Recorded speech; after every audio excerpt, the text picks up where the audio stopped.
What's up everybody? Welcome to another episode of Lens of Truth, my series covering all things Ocarina of Time. It's been a while, so here's a refresher. In this series, we cover all sorts of things, as can be seen by this little graphic I made, and if you're interested in seeing more, definitely consider subscribing to my channel or just checking out the playlist holding every episode in this series so far. On episode 13, we covered a bunch of different events from the point Link becomes an adult all the way to the start of the Forest Temple, and you may be able to guess that in today's episode, we're going to be looking deep into the Forest Temple itself through the lens of truth.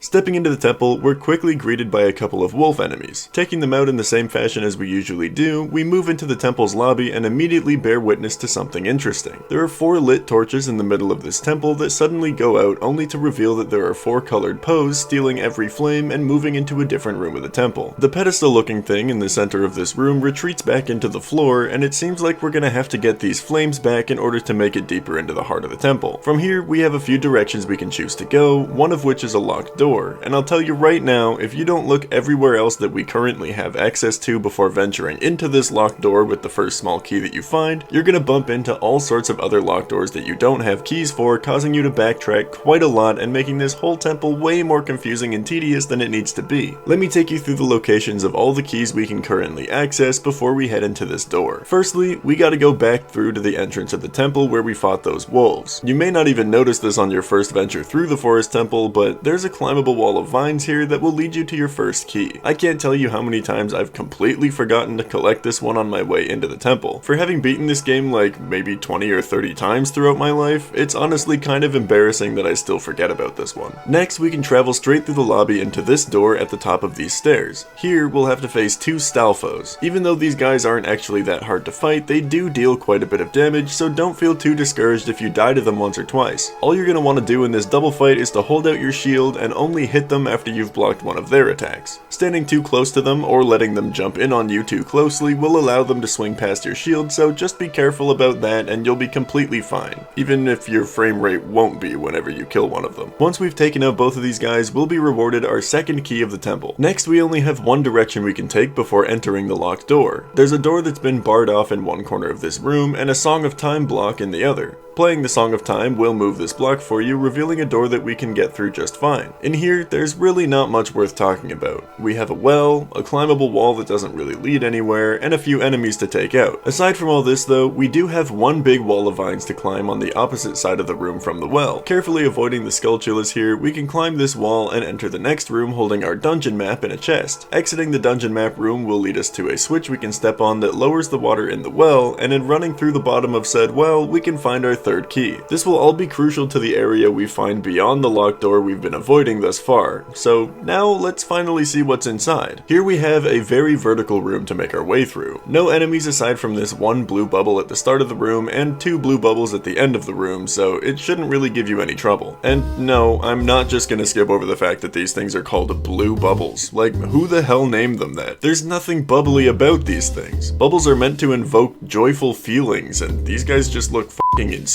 Can you imagine having a flaming sentient skull floating at you like this, only to have it hop on the ground after you hit it once? Yeah.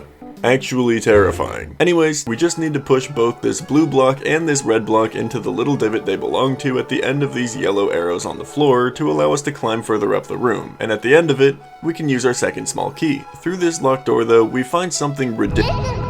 Okay, Navi, I like you and all, but I don't think I needed you to tell me that this room is all corkscrewed. I think that's pretty plain to see. Through this twisted hallway, we find ourselves in yet another room requiring a key, which will exhaust our previously acquired supply. This room is ominous, and somehow it's a little more overgrown than most of the rooms we've seen so far, considering how deep into the temple we had to go to find it. Before wandering out of it though, we do have one significant thing of note here, which is this painting of one of the Poes that we saw earlier in the temple. Anytime we get too close to it moves to a different one of the other 2 paintings in this room, so there's no real way for us to interact. Keeping this room in mind for later, let's wander onward. Here we have a fight versus a flying Stalfos along the side of this circular room. Once he's been taken out, the circular floor piece above us will lower into the floor that we're on, and 2 more Stalfos will spawn. We've dealt with this before, so it's a pretty simple room altogether. I guess all of these Stalfos must have been guarding this item in the chest for some reason, because once they've all been slain, we can find our reward in inside of it in the form of a fairy bow. Thankfully, this bow immediately solves our problem with how to interact with the Poe painting in the last room. If we stay relatively far away from the painting it appears in, we can fire our bow at it and destroy the painting it's hiding in. Once all of them have been shot, the Poe will appear in the bottom of the room where we can actually fight it. These things aren't too hard to fight at all, luckily for us. All we have to do is block its attacks, and once it comes out of invisibility, it'll be open for an attack itself. I do recommend using jumping attacks to minimize the number of cycles necessary to take them out. These fights are pretty slow otherwise. Once the Poe has been taken care of, the flame it stole returns to the torch in the room that we're in, lighting the torch in the lobby at the same time. 1 down, 3 to go. Well, as it turns out, we can find another Poe in an identical room on the other side of the room that we got the bow in, so let's call that 2 down, 2 to go. Beyond this second Poe room, we find another room connected to a hallway, but this one isn't twisted at all like the last one we saw. It is, however, locked, and we have no keys left.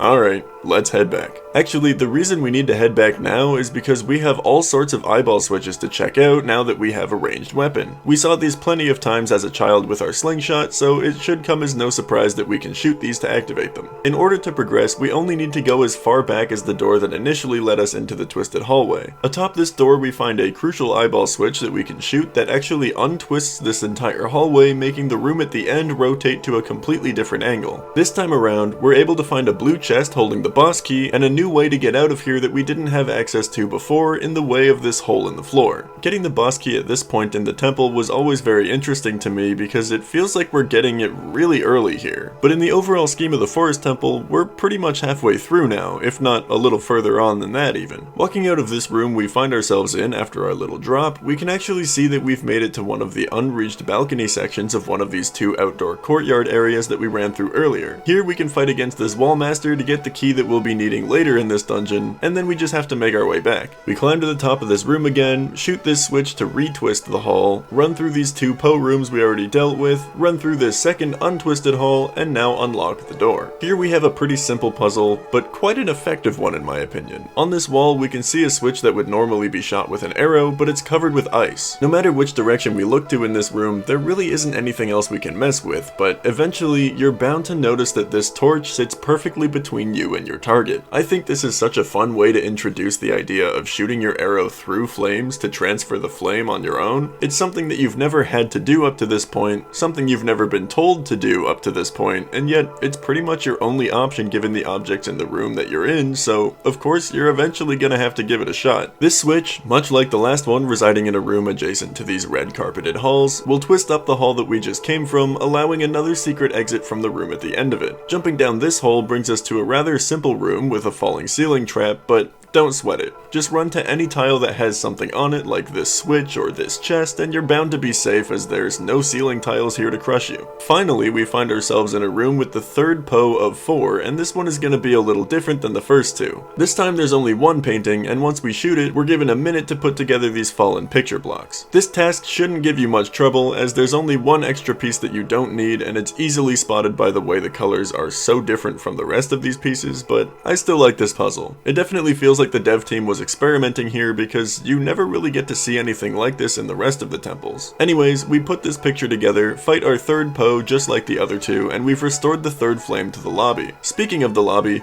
that's actually where we find ourselves when we come out of this room, which is interesting seeing as now we've been to every room in the dungeon.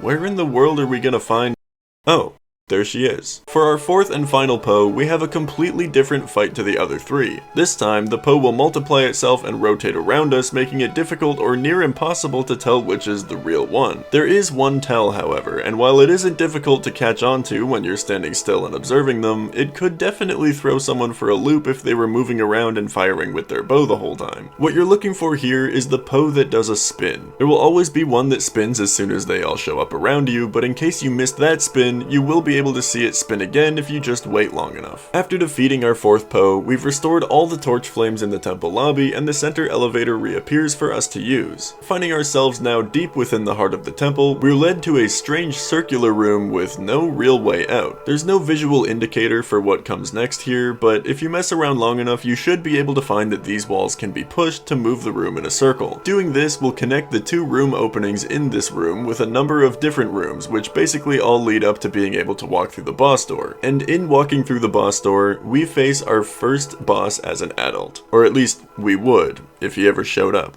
Come on, man, I was really excited to do this fight, and now you decide not to show up? Alright bro, whatever. I'm out. Nice knowing you.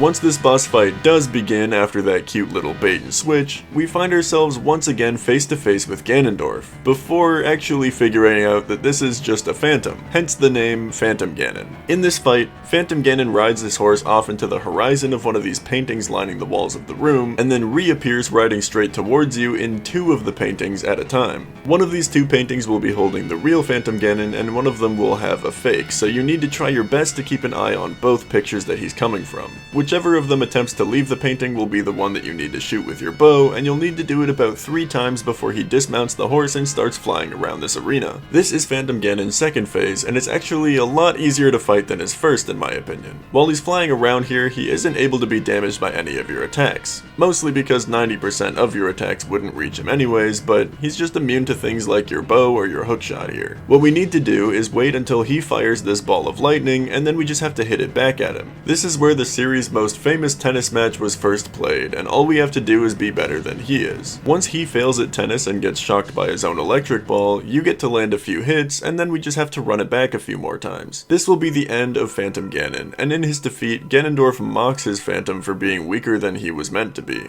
In the same moment though, he compliments us for having become as strong as we already are. From here, we simply collect our full heart container and step into the blue portal that will zip us straight out of the forest temple. But instead of being just warped out of the temple, we actually find ourselves back in the Temple of Light in the Sacred Realm. In front of us appears Saria, our old friend from Kokiri village that I'm sure you remember. Right away, she tells us that because of our actions, she was able to awaken one of the 7 sages we were told about by Rauru. This scene is really quite touching, as a boy who's turned into a full-grown man is finding out that it's destiny that he and his childhood best friend can't live together in the same world. At least, not in the way that people normally do. Her home is in the Temple of Light now as the Sage of the Forest, and as much as that kind of stings to hear, it's important that she's the one taking up this position in order to help us reach our goal with her sagely powers. With this conversation over, she gives Link the Forest Medallion and brings us back to our world. In coming back to our world, we're actually set in front of the old Deku tree, but there's something strange about it this time. All of a sudden, we're sent flying back as we're introduced to the next Deku tree in line to protect the forest. Because we were able to vanquish the evil holding this land down, a new Deku tree is finally starting to take root to protect our homeland, and that's just awesome. It's actually with the introduction of this new Deku tree that we learn a little bit about ourselves as well. As it turns out, we've grown up after 7 years, meanwhile the Kokiri have stayed the exact same. They're still children. The reason for this is that we were never actually a true Kokiri in the first place. One day, long ago, there was some sort of great war. In the heat of the battles, an injured Hylian mother fled into the Forbidden Forest with her newborn child and met with the Deku tree in order to find the child some protection for when she would surely die. The great Deku tree could sense that this was a child of destiny and agreed to keep them in the forest with the Kokiri.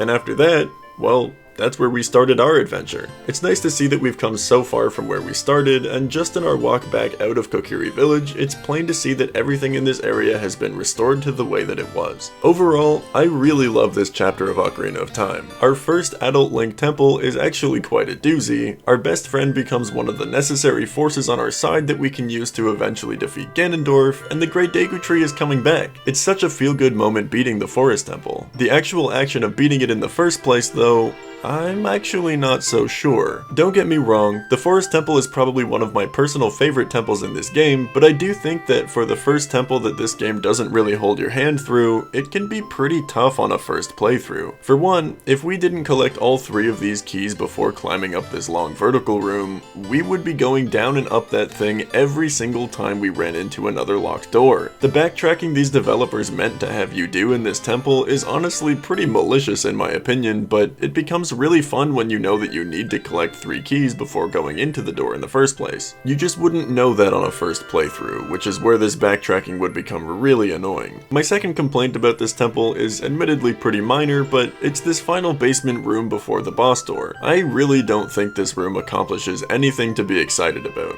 It's just one more really slow obstacle sitting in your path before you can unlock the door you've been holding the key for since halfway through this temple. Sure, there's a gold sculptula in here, but it really does boil down to moving the wall, checking the openings for new rooms, moving the wall again, checking the openings for new rooms again, and it just goes on for way too long in my opinion. I think there may have been an interesting puzzle to make out of this rotating room idea, but I really don't think this was it. Aside from the intended backtracking in the pointless room though, I do think this temple does a whole hell of a lot of good for the player in terms of feeling challenged and immersed in the game. We have harder enemies introduced than we've ever had to fight before now, we have amazing puzzle moments that we're finally left completely on our own to figure out, minus some hints that Navi may have for us I suppose, and the boss fight in this temple is just so cool looking and fun to play in my opinion every single time I run through this game. It's a really creative first dungeon to introduce players to what the rest of the game is gonna look like, and it sets them up well to know that once you receive a new item in a temple, like the bow, it's going to be necessary pretty much everywhere in the dungeon after you've found it. I could keep gushing, but I think I've said my piece pretty well. If you like Ocarina of Time and would like to see more from this series, or you just like cool N64 games in general, you're gonna want to consider subscribing to this channel. My next video is shaping up to be a doozy, so stay tuned for it by turning on notifications, or just sit tight and I'm sure it'll reach you through YouTube's recommendations somehow. As for now, that's my time. My name's Myloe, and I'm out.